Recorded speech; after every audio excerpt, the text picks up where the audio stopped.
Oi, pessoal, sou o professor Dantas, da Universidade de Brasília. Estou desenvolvendo esses vídeos aqui como suporte à disciplina de normas de auditoria financeira, um curso desenvolvido pelo UNB em parceria com o TCM Bahia, sobre auditoria financeira no setor público, né? Então, já tem uma série de vídeos na sequência, estou deixando numerada para facilitar a, a identificação sequencial da apresentação dos vídeos. E hoje nós vamos falar sobre testes de controle, né? Teste de controle. Vou compartilhar aqui com vocês.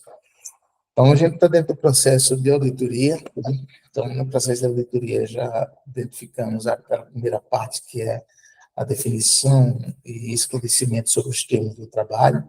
Depois nós tivemos 2 vídeos sobre o processo de planejamento da auditoria, né? E aqui tem a fase 3, que seria os chamados testes de controle, né? Então, é isso que a gente pode trabalhar hoje. Então, seria essa fase 3, que é o teste de controle. Já passamos na fase 1, que são os termos do trabalho, passamos à fase 2, que é o planejamento, falta salientar que são 2 vídeos, né? Parte 1 e parte 2, e aí hoje nós vamos discutir sobre os testes de controle. Depois ainda teremos a fase 4 e 5, mas vamos nos concentrar na fase 3 especificamente. Então, nessa fase 3, aqui, por exemplo, no processo de planejamento, a gente já identificou, a gente formou um entendimento, a gente identificou o que é que existe de controle instituído, né?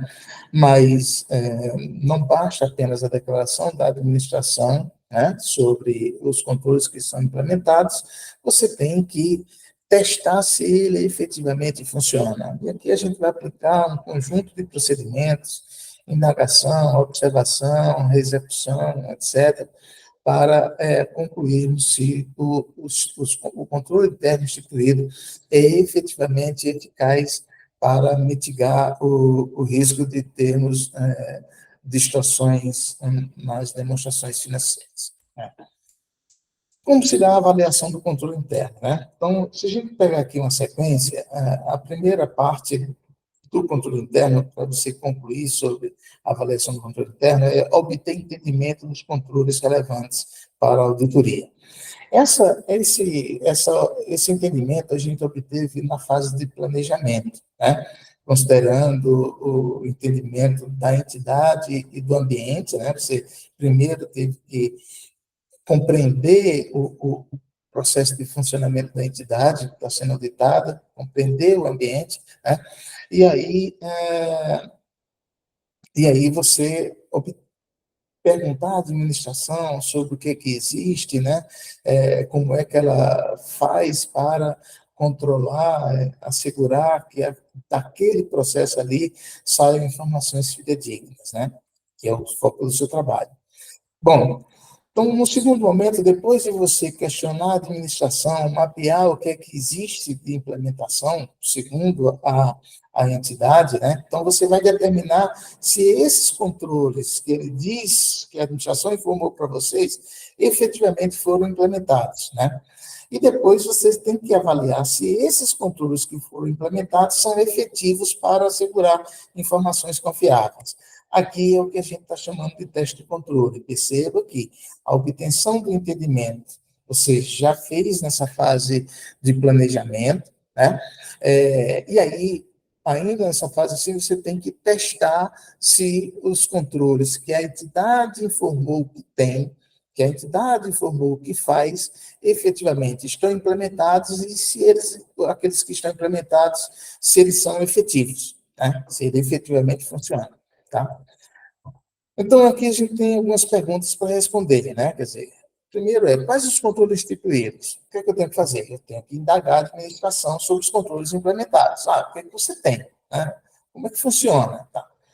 Então, quais as funcionalidades dos controles? Aí eu tenho que entrevistar os funcionários. Agora eu quero entender como é que funciona. No primeiro momento, eu disse, ó, controle existe tal e tal controle. Agora eu vou mergulhar nesse controle, entrevistar os funcionários, né, os servidores encarregados de cada processo para entender melhor como é que ele funciona. Os controles estão documentados, né? Então, por exemplo, a administração pública ela pode ter documentado, e é recomendável que ela tenha documentado os controles. Mas se ela não documentou, você, auditor, tem que fazer por meio de narrativas, por meio de fluxogramas, né? Então, você tem que documentar esse controle. Tudo isso aqui você fez nessa fase de planejamento, né? Então, que é a compreensão do controle interno, né? O que você vai fazer nessa fase de teste de controle? Você vai identificar se eles efetivamente estão em operação, né? E aí você pode realizar o que a gente chama de teste de observância, né? Então, você vai lá e vê com a entidade, vê com a área responsável, explica aqui. Vou pegar agora o mundo real, vou ver como é que você está trabalhando, como é que funciona. Né? Então, observância, né? Teste de observação. Isso pode ser suficiente para você concluir que os controles estão em operação ou não. É claro que quando você faz um teste de observação, uma coisa que a gente diz sempre é o seguinte: toma muito cuidado, porque o fato de você estar observando, você induz o comportamento do auditado. Né? O que eu estou dizendo? O fato de eu estar ali observando e ele saber que eu estou observando, permite que ele, eventualmente, faça um trabalho conforme prevê o manual. Ou seja, no mundo, no mundo real, não necessariamente ele faria daquele jeito. Mas como ele está sendo observado, ele vai atuar de forma como está previsto no manual. Bom, mas isso aí você tem que levar em consideração, porque nesse primeiro momento ele vai ser importante para saber que eles estão em operação, mas você, como é cético, né, atua com ceticismo, você tem que concluir se eles são efetivos. Aí, aquele controle que você observou, você vai realizar um teste de reexecução. Pega transações no momento passado e vai verificar como aquela operação, aquela transação no momento passado, ela foi documentada considerando esse controle que está em operação e que você já observou que ele está em operação, mas você não tem uma segurança absoluta, porque o fato de você estar observando pode induzir comportamento. Então, você faz a reexecução. Reexecução pega uma transação e verifica como ela correu desde o início, como ela foi sendo registrada, documentada, transferida, autorizada, e aí você vai verificar todo esse ponto, né? Aqui você faz, principalmente, um processo de reexecução, aí você pode observar que também a observância pode ajudar nesse processo, para você concluir se ele é efetivo ou não, mesmo fazer algum tipo de trabalho de inspeção específica, vai te ajudar a formar um juízo sobre esse aspecto. Bom, então é o seguinte, a relação do controle interno com a auditoria financeira. Né? Então, por que a avaliação do controle interno é tão importante para a auditoria financeira? Porque a extensão e a profundidade dos procedimentos de auditoria, a gente discutiu isso no vídeo passado sobre planejamento, né?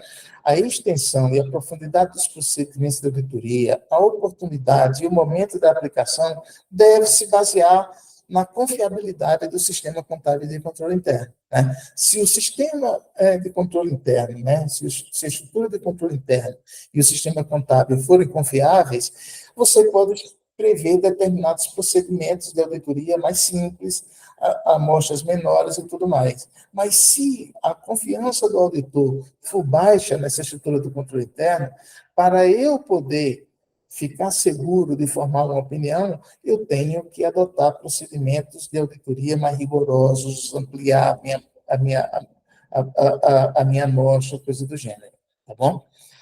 A avaliação do controle interno requer compreensão dos procedimentos previstos, aquilo que está previsto pela própria administração, por isso que aquele entendimento que você fez na etapa passada lá do planejamento, assim como um grau de certeza de que eles estão sendo aplicados e funcionam conforme o previsto. Né? A existência do controle interno efetivo aumenta a confiança do auditor quanto aos números contábeis que vão aparecer nas demonstrações financeiras. Se o controle interno é bom, em tese, as informações são mais confiáveis. Se o controle interno é ruim, as informações são menos confiáveis. E qual é a consequência? Como o controle interno ruim, em tese, vai direcionar para eu intensificar os testes antes de formar um juízo sobre aquela informação que eu estou auditando. Tá bom? Então, por isso que ele é tão importante no processo de auditoria, a avaliação do controle interno. Então, em relação ao controle interno, risco de detecção, abordagem de auditoria. Bom, qual é o processo, pessoal? O controle interno, eu posso concluir que o controle interno é bom ou ruim. Né?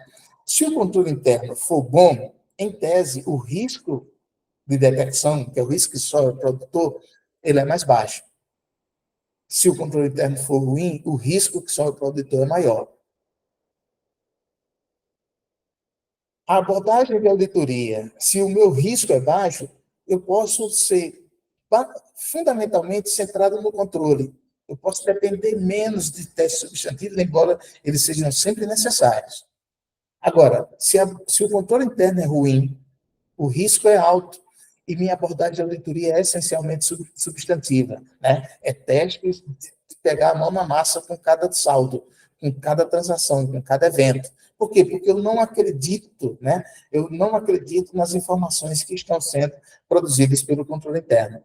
Tá bom? Então, em última instância, esse slide aqui, a gente vai fechar a ideia que a gente discutiu nos slides anteriores.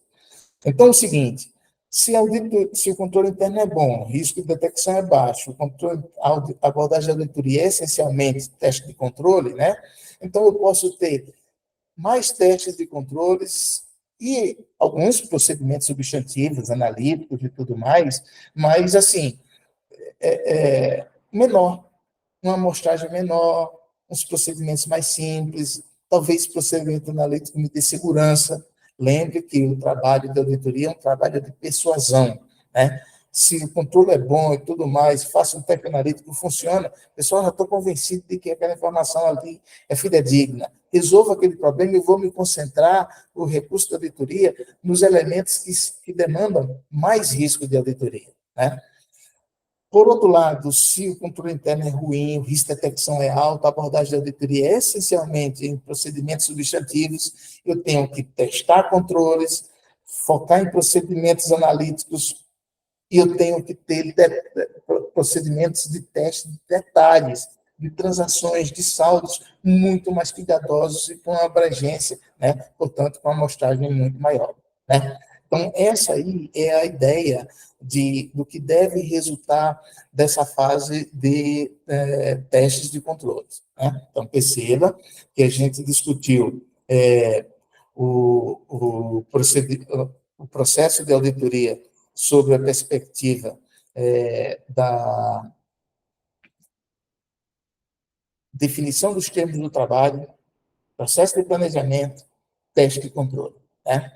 No próximo vídeo, né, que vai tudo se encaixando, né? Então, no próximo vídeo, a gente vai para a execução dos testes substantivos, né? Quer dizer, que aí a gente vai concluir essa fase de obtenção de evidências de auditoria.